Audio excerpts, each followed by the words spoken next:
इंसाफ की पुकार है, योगी जी से गुहार है, इंसाफ की पुकार है, योगी जी से गुहार है, इंसाफ की पुकार है। जय जवान जय किसान।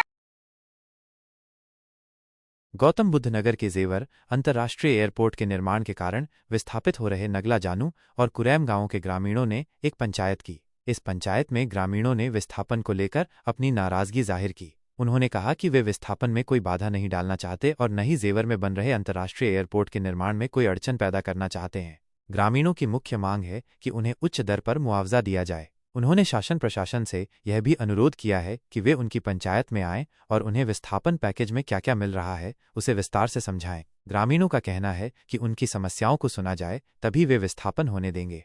उन्होंने ये भी शिकायत की कि उन्हें उचित दर से मुआवजा नहीं मिल रहा है और अधिकारियों द्वारा उन्हें धमकाया जा रहा है तथा उन पर दबाव बनाया जा रहा है। ग्रामीणों के अनुसार उनके घरों की नापजोख चल रही है। किसानों ने उत्तर प्रदेश सरकार और मुख्यमंत्री योगी आदित्यनाथ से न्याय की गुहार लगाई है। उनकी मांग है कि सक्षम अधिकारी उनके बीच जाकर उनकी मांगों को सुने और विस्थापन के पैकेज के बारे में किसानों को समझाएं, तभी वे विस्थापन होने देंगे। उन्होंने चेतावनी दी है कि यदि उनकी मांगें नहीं मानी गईं तो वे विस्थापन नहीं होने देंगे, चाहे इसके लिए उन्हें आंदोलन ही क्यों न करना पड़े। नमस्कार, गौतम बुद्ध नगर आप देख रहे हैं टुडे न्यूज 24 जीके और मैं आपके साथ गुलेशन जायसवाल। आज हम आए हैं गौतम बुद्ध नगर के गांव कुरैम के अंदर, और जहां पर नंगला जानू और गांव कुरैम दोनों गांव की पंचायत लगी हुई है और 4-5 दिन से यहां पर ये अनशन पर बैठे हुए हैं। और आपको बता दें कि यहां पर जो जेवर अंतर्राष्ट्रीय एयरपोर्ट बन रहा है और यहाँ ड्रीम प्रोजेक्ट के अंतर्गत और यहाँ जो फिल्म सिटी का निर्माण कार्य जल्दी शुरू होने वाला है, वहीं पर कुछ किसान इतने सख्त नाराज हैं कि आपको बता दें कि किसानों ने बताया कि जब हम यहाँ जगह जगह अलग अलग गांव में पंचायत लगाते थे तो वहां पर हम एक मुखिया चुनते थे। जो मुखिया मैन चेहरा होता है, वही मुखिया का चेहरा मैन अधिकारियों को छा गया और अधिकारियों के बीच में जो इन लोगों को केवल भीड़ का काम लिया और केवल भीड़ ही बनकर रह गई। लेकिन तब इनका दर्द जब छलका कि जब अधिकारियों द्वारा इनके साथ नाइंसाफी होने लगी तो इनका दर्द निकल करके सामने आया और उसी दर्द को छलकते हुए आज इन भोले वाले किसानों के मुंह में जबान आ गई और जबान आने के बाद में अपनी हक अपनी मांगों को लेकर के यहाँ खड़े हो गए। और यहाँ पर कुछ किसान हैं जो बात करते हैं कि आखिर अपना हक लेने के लिए आज ये खड़े हुए हैं, तो कल जो किसानों के साथ में अपने नेताओं के साथ में ये पंचायत करते थे गांव रनेना के अंदर, गांव नीमका के अंदर, गांव खाजपुर के अंदर, गांव नंगला जानू के अंदर, गांव कुरैम के अंदर, जेवर के अंतर्गत जितने भी गांव विस्थापन में आए थे वहीं इन्होंने अपनी लड़ाई को लड़ा था। लेकिन लड़ाई लड़ने के लिए जब ये जाते थे, जो नेता थे वो आगे होते थे, केवल ये पीछे बैठते थे, ये पीछे भीड़ का चेहरा बन करके बैठ जाते थे। और आइए आज बात करते हैं कि आखिर इनका दर्द क्यों छलका। जी, क्या कुछ कहना चाहोगे जो आज यहाँ आप अपनी मांगों को लेकर के खड़े हुए थे? कल भी भीड़ बने थे आप और कल भी अपनी मांगों को दर्शाया था, लेकिन आप की मांगे जो स्वीकार नहीं हुई, क्या दिक्कत आई, क्या परेशानी आई, अथॉरिटी के द्वारा क्या शोषण हो रहा है आपके साथ? नमस्कार सर, सभी मीडिया बंधुओं को राम राम। सर, हमारे साथ छल चपट किया गया। हमारे जो बस्ती में राजा बनाया जाता है उसने धोखा दिया। पब्लिक है, हम राजा के साथ रहती है और रहना भी चाहिए अगर वो सही चल रहा है तो। लेकिन सही चलते चलते पैर डगमगा गए। अचानक क्या हुआ, बस्ती को पीछे छोड़ दिया।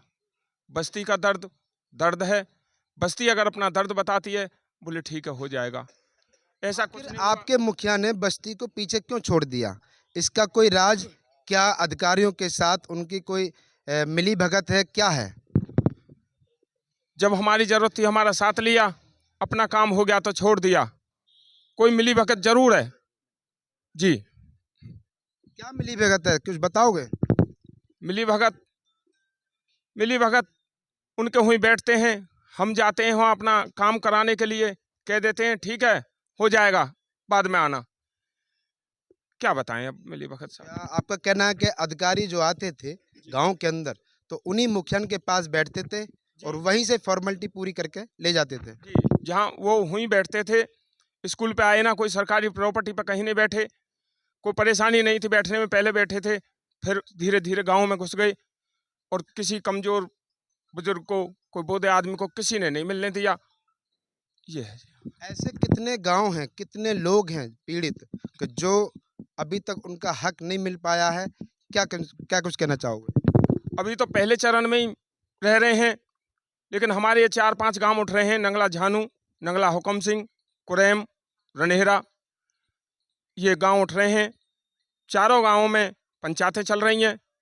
जो बीच में थे राजा, उन्होंने सबका साथ छोड़ दिया, अब भीड़ की उनको जरूरत नहीं है, ऐसा लगता है जी। जी, क्या नाम है आपका? मेरा नाम मोहम्मद नजमुद्दीन नाम मेरा। कहाँ से हो आप? मैं गाँव नंगला जहानू से हूँ। क्या कुछ कहना चाहोगे? आपके जो मांगे हैं, मूल रूप से जो मांगे हैं प्राधिकरण द्वारा आपके गांव विस्थापन में जा रहे हैं, नहीं मिल पा रहा है, तो क्यों नहीं मिल पा रहा है? आखिर ऐसे कौन अधिकारी है या कौन अभी तक आप तक नहीं पहुंच रहा है? जी, इसमें जो है जो बी ऑपरेट करते हैं, तो मैं गवर्नमेंट और अधिकारी से भी ये दरख्वास्त है कि वो आम जनता के दरमियान बीच के बिचौलिए जो हैं, वो ऐसा कोई नहीं जो बीच के बिचौलियों ने बर्बाद करने की जो नीति अपनाई है, पॉलिसी अपनाई है, पॉलिसी हमने जो है अपनी पीड़ा को रख रहा है। अगर ये पीड़ा ना होती और अधिकारी इनके दरमियान में आके इनकी आवाज़ों को सुन के इनको जो है सुनना नहीं पड़ता आज। से पंचायत चल रही है। मेरे हिसाब से गुलशन भाई, पहले तो मैं आपके चैनल का धन्यवाद करता हूं, जो हमारी आवाज़ दबी कुचली आवाज़ है तो सरकार तक पहुंचाने का काम करें। लगभग 1 हफ्ता है लियो। 1 हफ्ता इस जो पंचायत और अनशन तो लगा हुआ है आपके, इस बीच में कोई एलआईयू की टीम या सक्षम अधिकारी प्राधिकरण से आपके बीच में आपकी मांगों को सुनने के लिए अरे नहीं कोई लाइव टीम भाई, आज तुम आए हो, आज कल भी आए और हमारे परविंदर भाई है ये भी आ जाए हैं। यहाँ डीएम साहब भी आए और एडीएम साहब भी है, एसडीएम साहब भी है।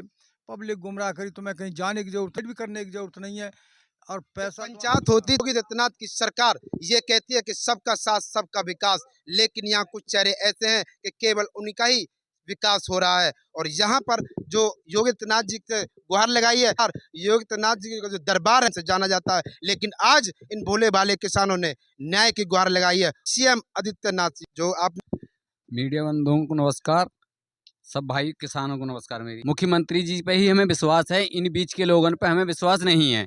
कर देते थे जब बीच के जो आदमी हम भीड़ करते हम पीछे बैठ जाए, भाई हम गांव में 2-1 आदमी रहते हैं, हमें चाहते थे तो पीछे बैठ बारे में बात कर तो रहे हैं भाई, सबके बारे में बात कर रहे हैं हम।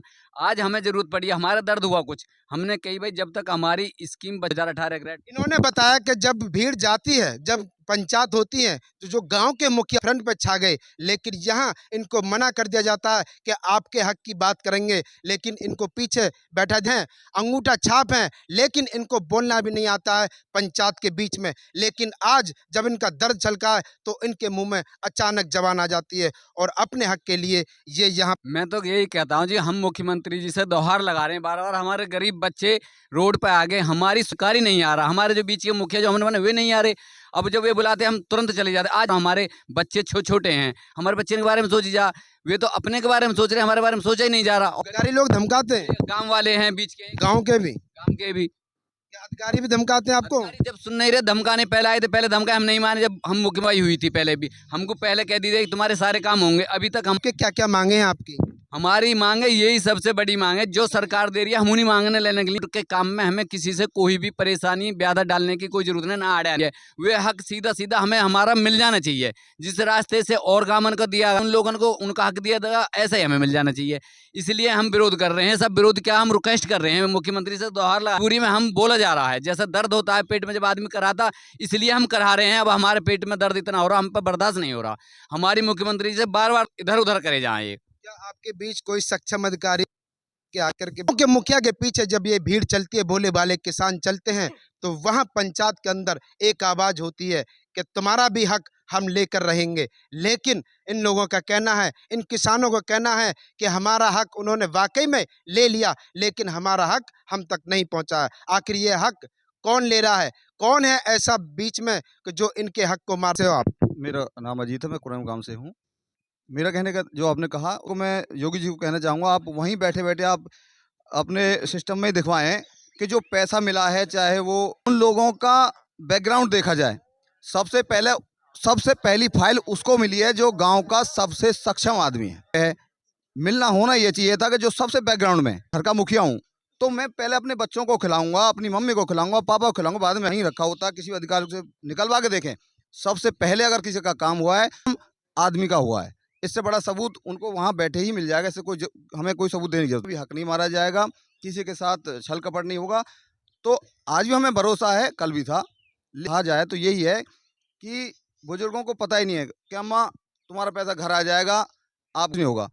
वो अम्मा बैठी है, उन्हें पता ही नहीं है क्या धारा होती है, क्या लिखा पढ़ी। उन्हें तो ABCD के अधिकारी दे रहे हैं या आपके गाँव के मुखिया? नहीं, मुखिया ने भी दी हैं और अधिकारियों ने भी दिया। अधिकारियों होगा आप घर बैठो, अम्मा आपके साथ कुछ नहीं होगा। लेकिन बाद में पता चलता है कि वो कर दी, अब चारों बेटे वहाँ लड़ो या फिर वो अधिकारियों के पीछे घूमो। जब वो शुरू से ही योगी जी ने कहा था कि भाई सब कर आपकी बात को पूरी तरह सुना जाएगा और आपकी तसल्ली करेगा। देखिए काफी बातें यहाँ पे हुई हैं। गांव कुरैम के अंदर आए दिन पंचायत हो रही है और तकरीबन एक हफ्ते से यहाँ अनशन पे बैठे हुए हैं और बार बार यहाँ पंचायत लगा कर बैठे हैं। लेकिन गाँव वाला थे, उन नेताओं के बीच में एक दिन हमने भीड़ बनाई, दार में अकेला छोड़ दिया। लेकिन हम उस वक्त अपनी आवाज को उठाते तो शायद हम भी अधिकारियों के नुकसान तुम्हारे का जोन होना है, नुकसान होगा तो मैं ही करूँगा। मैं अपने इतना कह रहा हूँ, यानी हमारे आपस के ही नुकसान करेंगे कह के भाई ये चुगली करके। डरने की कोई जरूरत ना है। तो हमें कम से कम 300-400 बच्चे ऐसे होंगे जो बालिग है जाएंगे, ज़्यादा हमें प्लॉट मिलेंगे, 2 साल और भी ना मिल रहे। जिन व्यक्तियों के मकान के लोन आदि के पैसे मिल चुके हैं उनकी पेमेंट भैया तो हमें कोई आपत्ति है ना, वो उनके ऊपर डिपेंड है कि तो पैसा मिल गया हम आपत्ति मतलब पेमेंट करवाएं या ना करवाएं, ये उनके ऊपर डिपेंड है। और जिनकी ना हुई और पैसा ना मिले ये उनके ऊपर डिपेंड है, हम करवाएं या ना करवाएं। हमारी ओर तो कोई जवाब नहीं कहीं पे।